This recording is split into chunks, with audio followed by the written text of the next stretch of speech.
Hello everyone, 70th BPSC के बच्चों, चलिए आज हम लोग डिस्कस करते हैं क्या क्या इंपॉर्टेंट करंट अफेयर्स है आपके मेंस के लिए। उसके साथ साथ अगर 71st का भी आप प्रिपरेशन कर रहे हैं, बहुत शानदार बैच आने वाला है, आपको हम बता भी देंगे। ठीक है, न्यूज़ में क्या क्या है वो भी डिस्कस करते हैं। नैनो यूरिया के कारण क्या हो रहा है ना, बहुत ज़्यादा जो पैडी और वीट जो है ना, धान और गेहूं दोनों में प्रॉब्लम आ रहा है। क्या क्या प्रॉब्लम आ रहा है, उससे पहले हम नैनो यूरिया को समझ लेते हैं क्या होता है। देखो, जो हम लोग कन्वेंशनल यूरिया यूज़ करते हैं ना, उसमें सॉइल में हम लोग डिप करते हैं यूरिया को, लेकिन नैनो यूरिया ऐसा टेक्नोलॉजी है जिसके थ्रू हम स्प्रे करते हैं लीव्स में, इसलिए कम क्वांटिटी में भी हम यूरिया यूज़ कर लेते हैं। तो क्वांटिटी वाइज तो नैनो यूरिया अच्छा है, लेकिन उसके जो आउटकम्स आ रहे हैं ना, as per the Punjab agriculture university, थोड़ा बहुत प्रॉब्लम हो रहा है। क्या हो रहा है आप देख लेते हैं, क्योंकि एग्रीकल्चर से भी क्वेश्चन आ सकता है।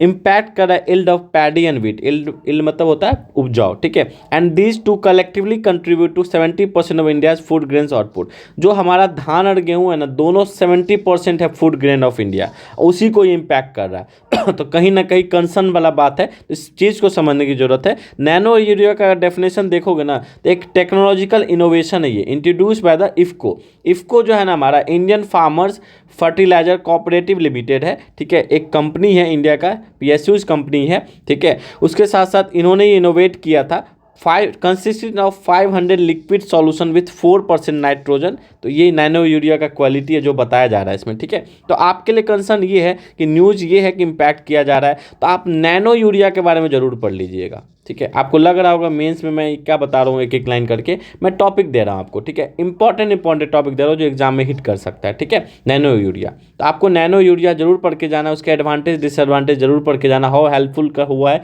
ये भी देख के जाना है। अब क्या कह रहा है पंजाब यूनिवर्सिटी कि 35% ड्रॉप हुआ राइस प्रोटीन में, ठीक है। प्रोटीन जो है ना, राइस के प्रोटीन कंटेंट में 35% का ड्रॉप हुआ due to use of nano urea. 24% reduction हुआ वीट प्रोटीन कंटेंट में, ठीक है। तो हो सकता है कि इंपॉर्टेंट आपको पूछ सकता है डेफिनेटली। अगर एग्रीकल्चर में आ जाएगा ना कोई भी टॉपिक, तो आप इसको यूज कर सकते हो जरूर। डायरेक्ट आए ना आए, एग्रीकल्चर में कोई कंसर्न दे दे या एग्रीकल्चर का टॉपिक दे दे, तो आप नैनो यूरिया पढ़ के जाओगे तो कैसे एग्रीकल्चर को अच्छा करे। तो ये नैनो यूरिया का अगर पॉजिटिव पढ़ के जाओगे, एडवांटेज पढ़ के जाओगे, तो वहाँ लिख सकते हो। तो मेंस में कोई भी टॉपिक पढ़ना खराब नहीं जा सकता है, आप वहाँ यूज कर सकते हैं, बस यूज करने का कैपेसिटी होना चाहिए। रूट का लेंथ डिक्रीज हो रहा है, ड्राई वेट हो रहा है, और न्यूट्रिएंट कंटेंट जो है ना वो कम हो रहा है, तो ये सब डिसएडवांटेज है as per the nano urea is concern. Next news देखते हैं।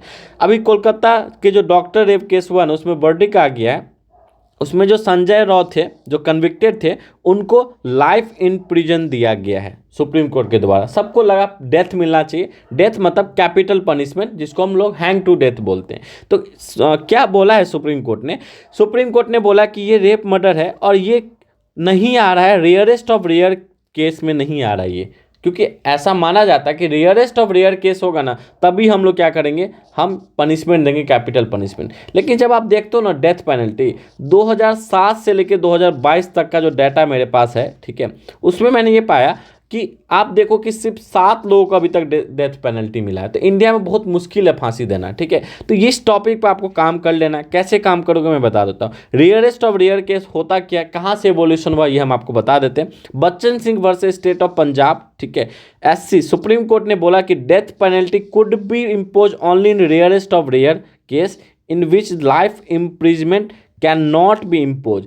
ऐसा केस में इसमें लाइफ प्रिजमेंट नहीं दिया जा सकता है, और रेयरेस्ट ऑफ रेयर को मतलब बहुत अजीब ही केस हो जिसमें हम लोग क्या दे सकते हैं, डेथ पेनल्टी दे सकते हैं। That is also called capital punishment, ठीक है। तो ये बच्चन सिंह के केस में ये बोला गया था। अब आपका क्या काम है, आप जितने भी इंपॉर्टेंट सुप्रीम कोर्ट के केस है related to the death penalty, that is called capital punishments, आप नोट डाउन कर लोगे, ठीक है। Jitendra Kumar versus union of India भी है, ठीक है। उसके साथ साथ Rajendra Prasad versus union of India भी है, ठीक है। मच्छी सिंह केस है, जगमोहन सिंह है, जहां तक मैं याद कर पा रहा हूँ। ये सब केस के बारे में आपको पता होना चाहिए किस केस में क्या बोला गया, ठीक है। आर्गूमेंट क्या हो सकता है फेवर में, क्या डेथ पेनल्टी देना चाहिए और क्या अगेंस्ट में होना चाहिए, आपको पता होना चाहिए। उसके साथ साथ कैपिटल पनिशमेंट या डेथ पेनल्टी का एक इंट्रो भी आपके पास होना चाहिए। This may be a question, ठीक है। नोटोरियस केस रहा।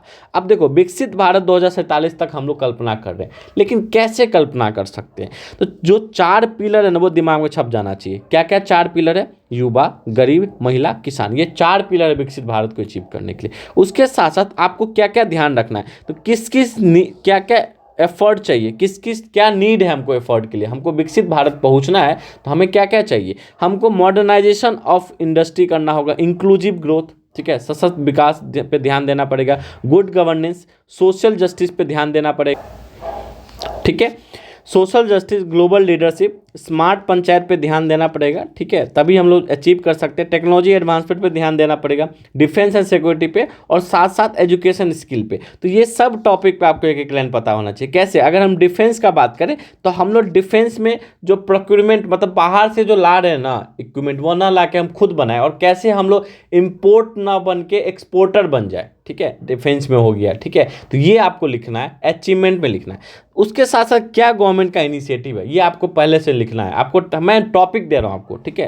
क्वेश्चन आ सकता है, गवर्नमेंट इनिशिएटिव हो सकता है, ऐसे में भी आ सकता है विकसित भारत, इकोनॉमिक परफॉर्मेंस क्या हो सकता है और क्या नीड है, इंडिया का क्या इकोनॉमिक परफॉर्मेंस है, अचीव करना है तो विकसित भारत मतलब 2047 ही क्यों बोला गया, क्योंकि हम लोग हमारा 100 साल हो जाएगा, तो विकसित भारत के लिए हमारा क्या इकोनॉमिक का परफॉर्मेंस है और क्या नीड है, उसमें क्या नीड है, तो उसके बीच में गैप है ना, हम कर क्या रहे हैं, हमको जरूरत क्या है, इस दोनों को आपको पता होना चाहिए।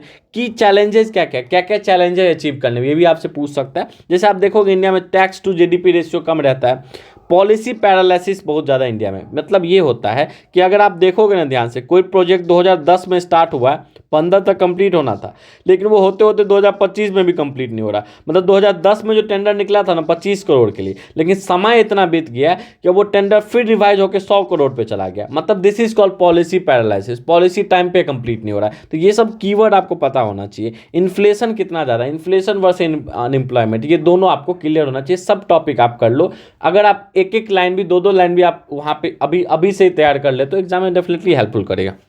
अब देखते हैं कि क्या क्या है हमारे पास, कैसे हम अचीव कर सकते हो। तो देखोगे ना कुछ अचीवमेंट भी है। इंडिया का रैंक 3rd है in terms of number of research publication, तो अच्छी बात है ना, रिसर्च में रैंक 3rd है। उसके साथ इंडिया का rank 3rd in total number of startups, startup तो जरूरत है ही ना, स्टार्टअप से ही तो इनोवेशन और इकोनॉमिक बढ़ेगा। 4 number PhD degree, PhD degree किस में, साइंस इंजीनियरिंग में, तो अच्छी बात है, साइंस इंजीनियरिंग में पीएचडी डिग्री है तो रिसर्च हमारा अच्छा होगा, हमारा डिफेंस जो हम बना रहे हैं हम खुद से ज़्यादा बनाएंगे। उसके साथ साथ 6th position in terms of resident and non resident patent filing, ज़्यादा पेटेंट फाइलिंग हो रहा है एज पर द वीपो रिपोर्ट के हिसाब से। उसके बाद India witness a significant jump in the global innovation index, global innovation index में इंडिया ने सिग्निफिकेंट जंप किया, मतलब पोजीशन को ठीक किया। 81 था पहले 2015 में, 39th हो गया 2024। ये सब आपने प्रीलिम्स के लिए पढ़ा था, इस सब को अब लिखना है। तो कैसे लिखना है, आपके ऊपर विकसित भारत का एक कंप्लीट टॉपिक होना चाहिए, बना लो, बहुत इंपॉर्टेंट है 70th बीपीएससी, ठीक है। आई होप कि आप समझ पा रहे हो। चलो नेक्स्ट देखते हैं। अब देखो मोदी जी विजिट किए सिंगापुर। अब इंटरनेशनल रिलेशंस के लिए मरते रहते हो आप लोग, कहाँ से पूछा भाई, अगर कोई कहीं विजिट किया तो कैसे नहीं पूछेगा आपसे। तो इंडिया का सेमीकंडक्टर डील हुआ। अब सिंगापुर इंडिया के लिए हिस्टोरिकल कितना इंपॉर्टेंट है, रिसेंट कितना इंपॉर्टेंट है, why Singapore importance for India, तो ये आपको पता होना चाहिए। सब टॉपिक आपको पता होना चाहिए, डेफिनेटली आप इस पर वर्क करोगे तो आपको सब कुछ पता चल जाएगा। और सिंगापुर क्यों इंपॉर्टेंट इंडिया के, थोड़ा बता भी देते हैं, क्योंकि largest source of FDI into India है। अगर इंडिया में सबसे ज़्यादा लार्जेस्ट सोर्स होता है ना एफडीआई, मतलब फॉरेन डायरेक्ट इन्वेस्टमेंट, तो सिंगापुर ही इंडिया में इन्वेस्ट करता है। इंडिया के लिए सिंगापुर इंपॉर्टेंट है। India largest trade and investment partner in Asian countries, Asian country में जो सिंगापुर इंडिया भी है, एशियन के ग्रुप ऑफ कंट्री है, उसके साथ साथ India largest trade and investment partner Asian के अंदर। एशियन टॉपिक भी कर लेना क्योंकि एशियन भी न्यूज में है, ठीक है। उसके साथ 4 MOU साइन हुआ इंडिया और सिंगापुर के बीच में, मेमोरेंडम ऑफ अंडरस्टैंडिंग, सेमीकंडक्टर के क्षेत्र में, डिजिटल टेक्नोलॉजी के क्षेत्र में, स्किल डेवलपमेंट के क्षेत्र में, हेल्थ केयर के सेक्टर में। इसका क्या मतलब, अगर ये सब हम अचीव कर रहे हैं तो कहीं ना कहीं विकसित भारत की तरफ जा रहे हैं, समझ रहे हो। किसी के साथ हम अच्छा बिजनेस कर रहे हैं, अच्छा टेक्नोलॉजी इनोवेशन कर रहे हैं, तो हम विकसित भारत की तरफ मूव कर रहे हैं, तो कुछ भी पढ़ना खराब नहीं जाएगा, समझ रहे हो बात। आप सिंगापुर में भी लिख सकते हो, सिंगापुर के थ्रू जो डील हुआ विकसित भारत की तरफ एक स्टेप है, ठीक है। उसके साथ साथ Indo Pacific economics framework prosperity, IPEF, ठीक है। अब देखो ये क्यों इंपॉर्टेंट है, तो इसमें कैसे क्या इंपॉर्टेंट है, why IPEF important for India, ये आपके दिमाग में क्लियर होना चाहिए, इस पर नोट्स बनना चाहिए क्योंकि न्यूज़ में बार बार, ठीक है। उसके साथ साथ देखो ये इसमें क्या न्यूज़ में, strengthen the economic partnership, 40% of the world global GDP, जितने भी इंडो पैसिफिक इकोनॉमिक फ्रेमवर्क, मतलब इंडो पैसिफिक जितने भी कंट्री है वो 40% ऑफ द वर्ल्ड GDP है, इसलिए इंडिया के लिए इंपॉर्टेंट है। उसके साथ साथ ये कोई फ्री ट्रेड एग्रीमेंट नहीं है, ये अलाउ करता है मेंबर को कि नेगोशिएट करे बिजनेस में, ठीक है, ये कीवर्ड है इसका, ठीक है, आईपीईएफ का। इसके 4 पिलर है। सप्लाई चेन रेजिलेंस, अगर सप्लाई चेन रेजिलेंस पे वर्क हो तो इंडिया के लिए भी अच्छा है, ठीक है। क्लीन एनर्जी पे ये लोग बात करते हैं, डीकार्बोनेशन पे बात करते हैं, इंफ्रास्ट्रक्चर पे बात करते हैं। डीकार्बोनेशन मतलब कार्बन का कम करना, CO2 के इमिशन को कम करना, ठीक है। टैक्सेशन एंड एंटी करप्शन पे ये काम कर रहे हैं और इनके 4 पिलर है और फेयर और रेजिलेंट ट्रेड पे काम कर रहे हैं। तो अगर हम लोग इसमें अच्छा करेंगे तो डेफिनेटली इंडिया का ग्रोथ होगा। तो आपसे क्वेश्चन पूछ सकता है why IVF is important for India, किसी भी दूसरे फॉर्म में why significance of IPEF for India economic, ऐसे ही पूछ सकता है। सिग्निफिकेंस ही मतलब होता है इंपॉर्टेंट। तो ये टॉपिक तैयार कर लो, आई होप कि आप समझ पा रहे होगे, ठीक है। थोड़ा देखते हैं 70 BPSC के आगे भी टॉपिक है प्री और मेंस का। ये बहुत अलग तरीके का होने वाला कोर्स। मैं अलग क्यों कह रहा हूँ कि डे फर्स्ट से हम लोग मेंस का करंट अफेयर्स रेगुलर करेंगे। मेंस का करंट अफेयर्स कितना इंपॉर्टेंट है, अगर आपने देख लिया कि ऐसे में कैसे करंट अफेयर्स से पूछा जा रहा है ऐसे, तो आपको पता चल गया होगा क्यों इंपॉर्टेंट है। इसमें हम कंप्लीट GS1 GS2 करेंगे विथ प्रीलिम्स करेंगे। अब ऐसे क्यों नहीं कर रहे अभी, क्योंकि आपके पास GS1 GS2 का कंसेप्ट होना चाहिए, मैं हवा में बात नहीं करूंगा। उसके साथ साथ आपके पास पूरा का पूरा मेंस का करंट अफेयर्स होना चाहिए, तभी आप ऐसे लिख पाओगे, ठीक है। उसके साथ साथ मेंस करंट अफेयर्स होगा 25%, फर्स्ट 25% बच्चों के लिए 25% ऑफ ये ऑफ है। ये सिर्फ 4875 में मेंस प्लस प्री मिल जाएगा, सिर्फ 4875 में। इसका एक्चुअल फीस 6500 है। जैसे 25 लोग पूरेंगे, ठीक है, हम इसको बंद कर देंगे। 2 फेब से आप खरीद पाओगे कोर्स। टेलीग्राम पे अपडेट मिल जाएगा। फ्री मेंटोरशिप है, मेंटोरशिप का हम कोई चार्ज नहीं ले रहे हैं। हम मंडे टू फ्राइडे आपको क्लास कराएंगे, सैटरडे संडे हम लोग मेंटोरशिप करेंगे। मेंटोरशिप का मतलब होता है कि आप कितने टच में हो, आप एनी टाइम कॉल कर सकते हो। जो सुन रहे हैं वो अभी भी हमसे कॉल पे बात करते हैं। जूम सेशन है, इसमें 1-to-1 कॉल फैसिलिटी है, ठीक है। आप मुझे भी कॉल कर सकते हो, मैम को भी कॉल कर सकते हो। ये हमारा नंबर है। अगर आपको बैच का कोई भी डिटेल चाहिए डेफिनेटली आप कॉल कर सकते हैं, ठीक है। अब देखिए द इम्पैक्ट ऑफ रूपी वीकनिंग। अब देखो डॉलर बढ़ रहा है, रुपीज घट रहा है, ठीक है। जैसे ही डॉलर बढ़ रहा है, रुपीज घट रहा है, तो इसका इंपोर्ट और एक्सपोर्ट पे क्या इफेक्ट पड़ेगा, बिल्कुल दिमाग में क्लियर होना चाहिए। इंपोर्ट और एक्सपोर्ट पे क्या इसका डिफरेंस, क्या फर्क पड़ेगा, ये पता होना चाहिए। आपसे पूछ सकता है, ठीक है। उसके साथ साथ क्वेश्चन पूछ सकता है ना, why is rupee sliding, how does a weak rupee affect the economic of India. ऐसे क्वेश्चन आपको क्यों नहीं पूछेगा, एक्सपेक्ट करो ना। देखो मैं कुछ भी बता रहा हूँ ये करंट अफेयर्स में चल रहा है तभी बता रहा हूँ, ठीक है। और करंट अफेयर्स से मेंस में तो क्वेश्चन पूछता ही है, ठीक है। उसके साथ साथ cross border insolvency and legal reform, India cross border insolvency and legal reform. तो इस पर आपसे क्वेश्चन कैसे पूछ सकता है, India propose a legal align with the UNCITRL model law, ठीक है। ये प्रपोजल है इंडिया का, अलाइन कर रहा है इसके साथ। तो उसके साथ साथ क्या चैलेंजेज है इंडिया का cross border insolvency and legal reform में, क्या चैलेंजेज है ये आपको पता होना चाहिए। उसके साथ साथ ये UNCTRL क्या है, मॉडल क्या है, United commission on international trade law, ठीक है। उसके साथ rule for international trade and resolve trade law, तो ट्रेड लॉ से रिलेटेड है, ये न्यूज में है तो आपको पता होना चाहिए। उसके साथ साथ क्या क्रॉस बॉर्डर इंसॉल्वेंसी में इंडिया क्या क्या की चैलेंजेज है, क्या प्रॉब्लम है, ये आप बिल्कुल पढ़ सकते हो, ठीक है। ये मैं टॉपिक दे रहा हूँ क्योंकि आप ही लोग से था कि टॉपिक दे दीजिए सर, ठीक है। Policy path forward, balancing inflation control and growth revival. देखो कैसे हम बैलेंस करेंगे इन्फ्लेशन को और ग्रोथ को। तो आपसे क्वेश्चन पूछ सकता है इन्फ्लेशन वर्सेस ग्रोथ। जब भी इन्फ्लेशन वर्सेस ग्रोथ होगा तो आपको पूछ सकता है इन्फ्लेशन वर्सेस अनएम्प्लॉयमेंट पूछ सकता है, ठीक है। अगर इन्फ्लेशन भी बहुत ज़्यादा है, ठीक है, तो ये क्वेश्चन पूछ सकता है। स्टैगफ्लेशन पूछ सकता है। इस सारे टॉपिक आपके पास क्लियर होने चाहिए। रोल क्या होता है RBI का, कंट्रोल इन्फ्लेशन, ये क्वेश्चन आपसे 7 या 8 नंबर में पूछ सकता है। क्या मॉनेटरी पॉलिसी कमेटी का क्या काम होता है, ये भी आपसे पूछ सकता है। तो ये सब बता लो, हमने करंट अफेयर्स में भी बताया आपको, प्रीलिम्स के करंट अफेयर्स में, लेकिन आपको पता होना चाहिए, ठीक है। Centre clear schemes for development of 40 tourist destination across 23 state. BPSC क्या करता है, जब भी ऐसे टॉपिक रहता है ना, आपको पूछ देगा इंडिया टूरिज्म सेक्टर, पूछ देगा, ऐसा क्वेश्चन पूछ देगा, आपको लिखना पड़ेगा, तो पहले से रेडी हो जाओ।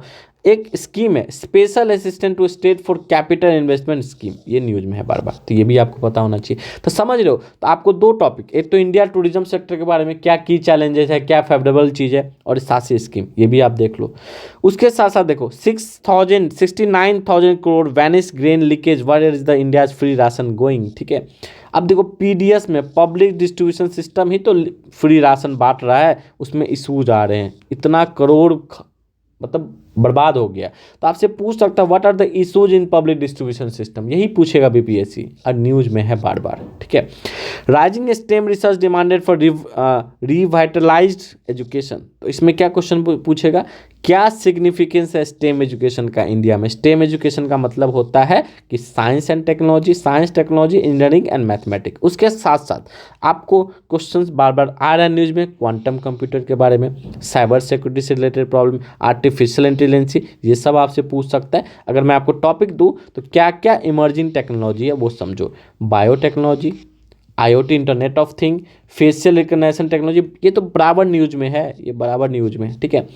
जीनोम एडिटिंग बार बार न्यूज में है, ठीक है। उसके साथ साथ ब्लॉकचेन टेक्नोलॉजी न्यूज में, फूड फोर्टिफिकेशन है, आर्टिफिशियल इंटेलिजेंसी भी है, और नैनो टेक्नोलॉजी 67, 68, 69 तीनों में पूछ चुका है, ठीक है। तो आप इस बात को समझो कि क्यों आपके लिए इमर्जिंग टेक्नोलॉजी इंपॉर्टेंट है। ये सब पे आपका अपना की नोट्स होना चाहिए, 1 पेज नोट्स, यही सब वन नोट्स जो है ना, 1 पेज नोट जो हम 71st के लिए करवा रहे हैं, यकीन मानो मार्केट में सबसे अलग है। अगर आपको नहीं पता है तो आप जाके हमारे प्लेलिस्ट में जाके देख लो, हमने क्या क्या मेंस के लिए कराया है, 17-18 वीडियो डाला है, सारे इंपॉर्टेंट है, एक भी ऐसा वीडियो नहीं है जो इंपॉर्टेंट नहीं है। हम सिर्फ 20% दे रहे हैं यूट्यूब पे अपना वर्क, तो समझ जाओ अपने कोड जब आप खरीदोगे ना बैच, तो क्या ही देंगे। CAR T cell therapy to treat the cancer patient, तो आपको इसके बारे में कैसे नहीं पूछ सकता। आप लोग परेशान होते हो साइंस एंड टेक कहाँ से पूछ रहा है, साइंस एंड टेक आपको न्यूज़ से पूछ रहा है। इस बात को जितना जल्दी समझ जाओगे आपके लिए बहुत आसान रहेगा, तो इस बात को समझो, ये इंपॉर्टेंट है। यूसीसी न्यूज़ में, यूनिवर्सल सिविल कोड न्यूज़ में है, आर्टिकल 44 का ये पार्ट है और डीपीएसपी का पार्ट है। तो डीपीएसपी से तो कब नहीं बीपीएससी क्वेश्चन पूछा, इस बार यूनिफॉर्म सिविल कोड पूछ देगा, ठीक है, बिल्कुल पूछेगा। और कहाँ ये हुआ, उत्तराखंड में अप्लाई हुआ, तो इसके ऊपर क्वेश्चन पूछ सकता है। बी आर अम्बेडकर साहब का क्या स्टैंड था इसके ऊपर, ये आपको बिल्कुल क्लियर होना चाहिए यूसीसी के ऊपर, वहीं से आप इंट्रोडक्शन स्टार्ट करोगे।